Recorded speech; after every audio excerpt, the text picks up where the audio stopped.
Hello everyone. Today I will present you the Crossbar V2 framework. Crossbar V2 is a huge heterogeneous knowledge graph. So there are many challenges in serving this kind of data to public. So what are the challenges and what is Crossbar V2? Let's start from there. Crossbar V2 is a heterogeneous knowledge graph which we created from 34 databases that encompasses 14 distinct entity types, 32 relationship types. You can see the structure of Crossbar V2 here. If you wish to inspect more, you can stop the video and have a look at it. You can also check out Crossbar V2 paper that is also present in ISMB this year. Okay, let's continue. Let's talk more about architecture. Here we utilize Docker at every possible step. Why? Because Docker ensures reproducible deployments, it is more secure, and it allows us to isolate services from each other. So if one service is compromised or somehow fails to start, the other services can keep working. It's not the what I'm talking about is more of a microservices benefits, but Docker helps us achieve this microservices architecture in an easier way. So you can read more about what we're doing with Docker here. We are also utilizing Neo4j, a biomedical, sorry, not biomedical, but it's a graph database. So to store our biomedical data, we are utilizing Neo4j, and its native vector search capabilities is better for our crossbar LLM use case. So we chose that. Here you can also see traffic. Just looking at here, you can see that traffic routes requests to the correct services. For example, the API route is routed to Apollo GraphQL API. For example, the DB request is routed to Neo4j, and the LLM request is request routed to LLM instances. Here you can see the load balancer unit. Traffic makes it easy to load balance. If one of your services, such as Crossbar LLM or Apollo GraphQL API, you can add a load balancer here. Actually, you don't have to do anything except increasing the container count. The traffic handles all of that. So for some reason, if your API is having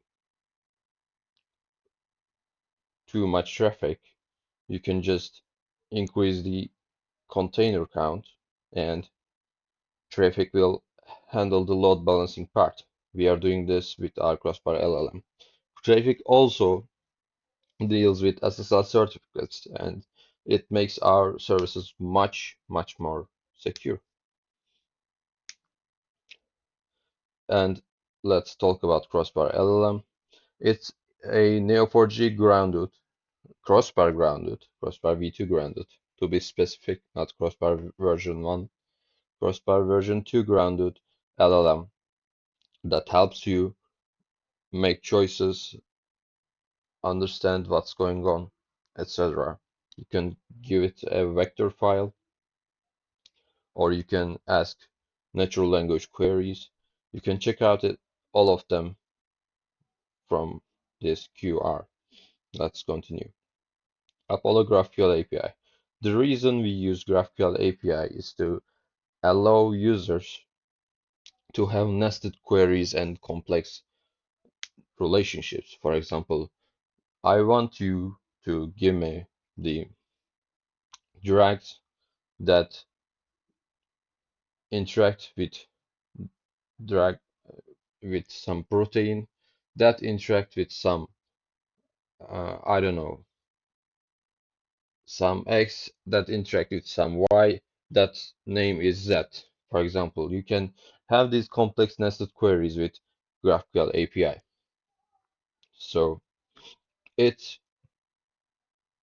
helps you with your bandwidth, and you can get only the necessary data you need. So we are usually using GraphQL and Apollo as a front end. GitHub Actions allowed us to push our updates into a GitHub repository, and a proper Docker image is simultaneously built. So whenever we push something to GitHub, our Crossbar LLM instances are updated. This allows us to quickly reiterate, and keep developing. It's good for developer experience, and if it's good for us, it's good for you for quick updates.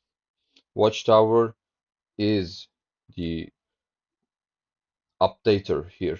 Whenever it detects something in GitHub Docker repository, it updates these services. For example, in the Crossbar LLM case, we have multiple instances, and the Watchtower first stops instance 1 and updates it, then it, after it starts, it stops instance 2 and updates it, etc. in a round-robin fashion. So that means whenever one of the services is down, the load balancer will not route to it, and we ensure that our services are available at the update process, because we are doing the update one by one, and load balancer will always route the traffic to currently working instances. If you, for example, if you want this round robin fashion update, you can increase the Apollo GraphQL API LLM instance, sorry, not LLM, Apollo GraphQL API instances, and achieve the same process. Yeah. Finally, Crossbar TLS dumper. This is more like a utility container we used, and it watch out for traffic SSL certificate changes and automatically dumps them to Neo4j directories, so allowing Neo4j to make use of these traffic SSL certificates. And you can reach all these custom made repositories here, especially Crossbar Compose is what glues all other containers. It is a Crossbar Compose file. And if you want to see the live project, you can check Crossbar v2. Yeah, our contributions are we provided open infrastructure for serving biomedical knowledge graphs. So you can go check it out and see for yourself. We directly address the challenge of fragmented biological data. Second, we solve the operational burden and lack of know-how on serving these kind of knowledge graphs. So this is more like a blueprint, and you can apply this to your specific needs. And for example, we talk more about it here, but you can change the configurable environment variables and use it for your own case. It's highly configurable, and you can use this framework in your projects. This was Crossbar V2 framework.